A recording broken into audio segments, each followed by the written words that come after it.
अस्सलाम वालेकुम नाज़रीन, हाईटेक न्यूज़ के खबरनामे में आपका खैर मक़दम है। मैं हूं नेहा खान। नजर डालते हैं आज की अहम खबरों पर। आंध्र प्रदेश के नए वज़ीर आला के तौर पर चंद्रबाबू नायडू की हलफ बर्दारी के इंतजाम तेजी से जारी हैं। वो 12 जून को ओहदे का हलफ लेंगे। विजयवाड़ा जिले एसपी और कलेक्टर ने हलफ बर्दारी की तकरीब के लिए गन्नावरम मंडल में केसारापल्ली आईटी पार्क का मुआयना किया है। हलफ बर्दारी की तकरीब के लिए सामान वहां पहुंच गए हैं। बताया जाता है कि हलफ बर्दारी की तकरीब में मोदी को भी मदऊ किया जाएगा। टीडीपी कायद एन चंद्रबाबू नायडू के फर्जंद नारा लोकेश ने कहा है कि उनकी पार्टी आंध्र प्रदेश में नौकरियों की तख्लीक करने और पसमानदा तबकात की तरक्की पर तवज्जो मरकूज करेगी। लोकेश ने कहा है कि रियासत में मुसलमानों को फराहम किए जाने वाले तहफ़्फ़ुज़ात बदस्तूर बरकरार रहेंगे। उन्होंने कहा है कि हमारी ये पॉलिसी है कि जबकि टीडीपी की कुलीद इत्तेहादी बीजेपी मुस्लिम रिजर्वेशन के खिलाफ है। उन्होंने कहा है कि गुज़िश्ता 2 दहाइयों से मुसलमानों को तहफ़्फ़ुज़ात फराहम किए जा रहे, हम उन तहफ़्फ़ुज़ात के साथ खड़े रहेंगे। हम मुस्लिम तहफ़्फ़ुज़ात को जारी रखेंगे। 41 साला टीडीपी कायद नारा लोकेश ने कहा है कि मुसलमानों को तहफ़्फ़ुज़ात की फराहमी खुशामदी नहीं बल्कि अक़लियतों को समाजी इंसाफ मिलना जरूरी है। अक़लियतें मुसलसल मसाइल का शिकार है, उनकी आमदनी बहुत कम है। बतौर हुकूमत मेरी ये जिम्मेदारी है कि उन्हें गुर्बत से निकालें और मैं कुछ भी फैसले करूं, इसको खुशामदी की सियासत नहीं कहा जा सकता, मगर मैं उन्हें गुर्बत के दायरे से बाहर निकालूंगा। अगर आप हिंदुस्तान को तरक्की याफ्ता मुल्क बनाना चाहते हैं तो हमें किसी को भी पीछे नहीं छोड़ना चाहिए। हमें मिलजुल कर काम करना होगा, तब ही हम निशाना हासिल कर सकते हैं। आंध्र प्रदेश में इख्तिदार की तब्दीली के बाद रियासत में इदारों के नामों की तब्दीली और साबिक़ चीफ मिनिस्टर अंजहानी राजशेखर रेड्डी के मुजस्समों पर तनाज़ात खड़े हो चुके हैं। लोकसभा और असम्बली इलेक्शन के नताइज के ऐलान के बाद से रियासत में इस तरह के कई वाक़यात पेश आए हैं। तेलुगु देशम पार्टी के ज़रिए क़ियादत इत्तेहाद ने इंतखाबात में शानदार कामयाबी दर्ज कराई। टीडीपी केडर ने एक इदारे और लैंडमार्क के बोर्ड से न सिर्फ वाईएसआर का नाम मिटा दिया बल्कि वाईएसआर के मुजस्समों की मुखालिफत की। ताज़ा तरीन वाक़े में श्री कृष्णा देवराय यूनिवर्सिटी से वाईएसआर के मुजस्समे को हटा दिया गया। यूनिवर्सिटी कैंपस में ये मुजस्समा 6 माह कबल नस्ब किया गया था और ये मुजस्समा नकाब कुशाई के लिए तैयार था। तेलुगु देशम के पस पर्दा हिमायत पर तलबा के एक ग्रुप ने इल्जाम आयद किया कि यूनिवर्सिटी की गवर्निंग काउंसिल की मंजूरी के बगैर ये मुजस्समा नस्ब किया गया था। वाईएसआर कांग्रेस पार्टी के इख्तिदार से महरूमी के बाद यूनिवर्सिटी हुकाम ने वाईएसआर के मुजस्समे को हटा दिया। तेलुगु देशम पार्टी के कायदीन ने नेल्लूर के विक्रमा सिम्हापुरी यूनिवर्सिटी कैंपस में वाईएसआर के मुजस्समे की तनसीब के खिलाफ एहतजाज किया। वाईएसआर चीफ मिनिस्टर के ओहदे से सबकदोश होने वाले जगन मोहन रेड्डी के वालिद थे। राजशेखर रेड्डी गैर मुनक़सिम एपी के 2004 से 2009 के दरमियान चीफ मिनिस्टर थे। 2019 में रियासत में इख्तिदार पर आने के बाद जगन मोहन रेड्डी ने कई फलाही स्कीमात को अपने अनचाहनी वालिद वाईएसआर के नाम से मौसूम किया था और तेलुगु देशम पार्टी को भारी अक्सरियत से कामयाबी मिलने के रुझानात के बाद टीडीपी कारकुनों ने विजयवाड़ा में doctor YSR university of health science के बोर्ड को तब्दील कर दिया और नताइज के ऐलान से कबल इस यूनिवर्सिटी के साइन बोर्ड पर NTR university of health science तहरीर कर दिया। आइंदा 24 घंटों के दौरान तेलंगाना के कई अजला में मुख्तलिफ मकामात पर मूसलाधार बारिश का इम्कान है। मौसमियाती मरकज ने ये इतला दी। महकमे मौसमियात के मुताबिक तेलंगाना के खम्मम, नलगुंडा, सूर्यापेट, रंगारेड्डी, विकाराबाद, संगारेड्डी, मेदक, महबूब नगर, नागर कर्नूल, वनपर्ती, नारायणपेट, जोगलांबा गढ़वाल अजला में बारिश मुतवक्का है। महकमे मौसमियात की तरफ से जारी करदा रोजाना की रिपोर्ट के मुताबिक रियासत के निर्मल, विकाराबाद, संगारेड्डी, मेदक और कामारेड्डी अजला में भी ऐसी ही सूरत हाल रहने की उम्मीद है।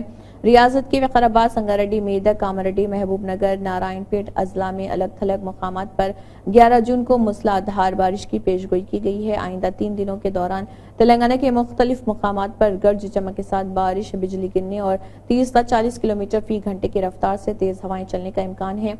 अगले 7 दिनों के दौरान रियासत में कुछ मकामात पर हल्की से दरमियानी बारिश या गर्ज चमक के साथ बारिश के आसार हैं। रियासत के जनगांव जिले में मुख्तलिफ मकामात पर गुज़िश्ता 24 घंटों के दौरान मूसलाधार बारिश हुई है। इसी दौरान तेलंगाना में कई मकामात पर बारिश हुई है और रियासत में सबसे ज्यादा दर्जा हरारत आदिलाबाद में 40.3 डिग्री सेल्सियस रिकॉर्ड किया गया था। हालिया दिनों लोकसभा इंतखाबात के नताइज जारी हुए हैं। इसके बाद से कई लोग तो ये मालूम करने बेचैन हैं कि हमारे मुल्क में एक रुकने पार्लियामेंट को माहाना कितनी तनख्वाह मिलती है اور انہیں کیا کیا سہولیات فراہم کی جاتی ہیں۔ بتایا جاتا ہے کہ ہر مہینے ایک رکن پارلیمنٹ کو 1 لاکھ روپے تنخواہ ملتی ہے اور یومیہ الاؤنس 2000 روپے دیے جاتے ہیں۔ اس کے علاوہ 70,000 روپے ماہانہ حلقے میں گھومنے پھرنے کا الاؤنس دیا جاتا ہے اور دفتری اخراجات کا الاؤنس 60,000 روپے، جس میں اسٹیشنری کے لیے 20,000 روپے شامل ہوتے ہیں۔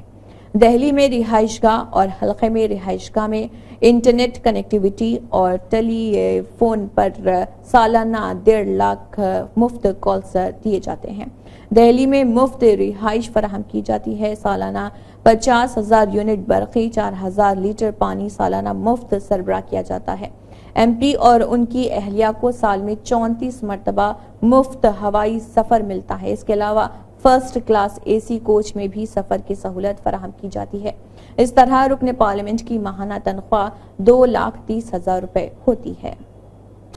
بی جے پی کے قومی جنرل سیکرٹری و تلنگانہ کے کریم نگر لوک سبھا حلقے کے بی جے پی رکن پارلیمنٹ بنڈی سنجے کی دہلی میں بی جے پی کے دفتر میں اس وقت بے عزتی ہوئی جب اداکارہ سے سیاستدان بننے والی کنگنا رناوت نے بنڈی سنجے کو نہ صرف کیئر نہیں کیا بلکہ ان کی طرف سے دیے گئے گلدستے کو قبول نہیں کیا۔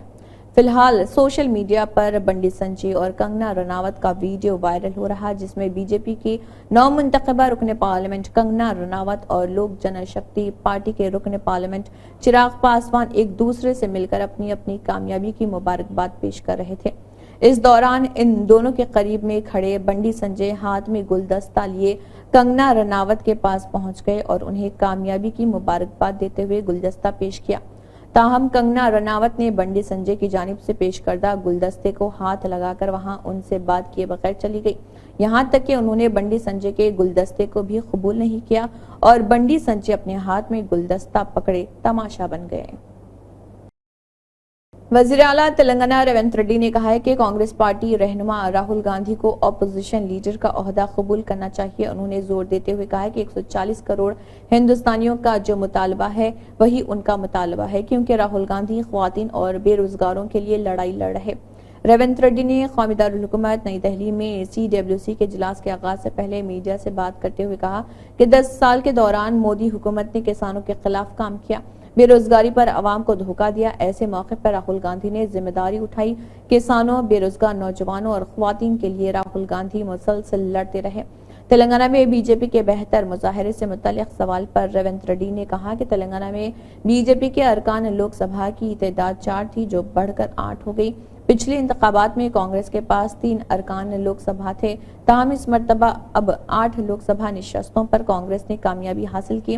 انہوں نے کہا کہ ریاستی اسمبلی کے انتخابات میں کانگریس کو 64 نشستوں پر کامیابی ملی تھی، تاہم اب ایک اور حلقے کے ضمنی انتخاب میں کانگریس کی کامیابی ہوئی ہے۔ تلنگانہ کی حکمراں جماعت کانگریس نے قانون ساز کونسل کے حلقے گریجویٹس ورنگل کھمم نلگنڈا کا ضمنی الیکشن جیت لیا۔ کانگریس امیدوار چنتا پنڈو نوین عرف 3 مار ملانا نے قریبی حریف و BRS امیدوار راکیش ریڈی کو شکست دے دی۔ نتیجے کا اعلان کر دیا گیا ہے جس میں 3 مار ملانا کو فاتح قرار دیا گیا ہے۔ کانگریس امیدوار دوسرے ترجیح ووٹ میں راکیش ریڈی سے 14,000 ووٹوں سے آگے تھے۔ ریٹرننگ آفیسر داسری ہری چندنا نے 3 مار ملانا کو کامیابی کی سند حوالے کی۔ بی جے پی امیدوار جی پرمیندر ریڈی کے انتخابی معرکہ سے باہر ہونے کے بعد 3 مار ملانا نے اپنے قریبی حریف راکیش ریڈی پر مضبوط سبقت برقرار رکھی، جس کے بعد کانگریس امیدوار کے حامیوں اور مداحوں نے جشن منانا شروع کر دیا۔ راکیش ریڈی نے کہا ہے کہ اگرچہ کہ ٹیکنیکل طور پر انہیں شکست ہوئی ہے مگر اخلاقی طور پر وہ اور ان کی پارٹی کامیاب رہی۔ آندھرا پردیش میں حکومت کی تبدیلی کے ساتھ ہی سابق YSR حکومت سے قربت رکھنے والے عہدیداروں پر کڑی نظر رکھی جا رہی۔ جگن موہن ریڈی حکومت کی جانب سے چندرا بابو نائیڈو اور دیگر تیلگو دیشم قائدین کے خلاف درج کیے گئے مقدمات سے متعلق محکمہ جات اور ان کے عہدیداروں میں بے چینی پائی جاتی ہے۔ سابق حکومت کے کئی پروجیکٹس میں بے قاعدگیوں کے الزامات ہیں، لہٰذا نئی حکومت نے جائزہ حاصل کرنے سے پہلے ہی عہدیداروں اور دفاتر پر پولیس کو تعینات کر دیا۔ اسی دوران آندھرا پردیش بیوریجز کارپوریشن کے سابق مینیجنگ ڈائریکٹر واسو دیوا ریڈی کی قیامگاہ پر CID نے دھاوا کیا۔ آندھرا پردیش CID نے حیدرآباد کے نانک رام گوڑا میں واقع واسو دیوا راؤ کی قیامگاہ پر صبح دھاوا کرتے ہوئے کئی اہم دستاویزات کو تحویل میں لیا۔ जगन मोहन रेड्डी दौरे हुकूमत में शराब स्कैम में वासुदेवा रेड्डी के मुलविस होने के इल्जामात हैं। उन्होंने हुकूमत के करीबी अफराद और शराब के ताजरों के दरमियान अहम रोल अदा किया था। नई एक्साइज पॉलिसी की तैयारी में उनका अहम रोल रहा। लोकसभा इंतखाबात के ज़ाब्ते अखलाक की पाबंदियों के इख्तिताम के साथ ही चीफ मिनिस्टर रेवंत रेड्डी ने नज़्म व नस्क में बड़े पैमाने पर तब्दीली की तैयारी शुरू कर दी। असम्बली इंतखाबात के बाद चीफ मिनिस्टर ने बाज़ IAS और IPS ओहदेदारों की तबादले करते हुए अहम जिम्मेदारियां दी थीं, लेकिन मज़कूरा ओहदेदारों की कारकर्दगी से चीफ मिनिस्टर मुतमईन नहीं। बताया जाता है कि चीफ मिनिस्टर ने अपने करीबी साथियों को बताया कि साबिक़ BRS हुकूमत से खुरबत रखने वाले बाज़ ओहदेदार अभी भी साबिक़ आकाओं से वफादारी निभा रहे हैं। लोकसभा चुनाव के इंतखाबी ज़ाब्ते अखलाक के सबब रेवंत रेड्डी तकरीबन 2 माह तक नज़्म व नस्क में तब्दीली करने से कासिर रहे। अब जबकि ज़ाब्ते अखलाक की पाबंदी खत्म हो चुकी है, चीफ मिनिस्टर ने अहम महकमे जात के लिए ओहदेदारों के इंतखाब का अमल शुरू कर दिया है। इसके साथ हाईटेक न्यूज़ खबरनामा इख्तिताम को पहुंचता है। अल्लाह हाफिज।